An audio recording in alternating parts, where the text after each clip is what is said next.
தேனி அருகே ஆற்றில் மூழ்கிய தொழிலாளியின் உடலை மீட்க கோரி சாலை மறியல் போக்குவரத்து பாதிப்பு.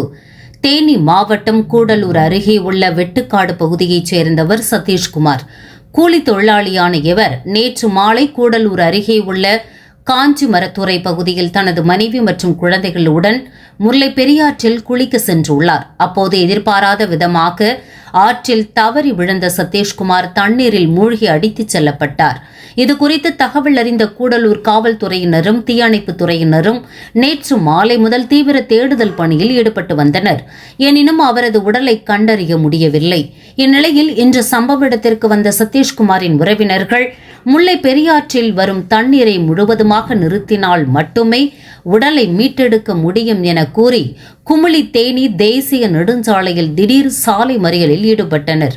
சுமார் 30 நிமிடங்களுக்கு மேலாக நீடித்த இந்த போராட்டத்தால் தேசிய நெடுஞ்சாலையில் போக்குவரத்து முற்றிலும் முடங்கியது. பேருந்துகள், கார்கள் மற்றும் இருசக்கர வாகனங்கள் சாலையிலேயே நிறுத்தப்பட்டதால் பயணிகள் கடும் அவதிக்குள்ளாகினர். தற்போது காவல்துறையினர் போராட்டக்காரர்களுடன் பேச்சுவார்த்தை நடத்தி தண்ணீரை நிறுத்தி உடலை மீட்டு தருகிறோம் என்று கூறியதை அடுத்து போராட்டக்காரர்கள் கலைந்து சென்றனர்.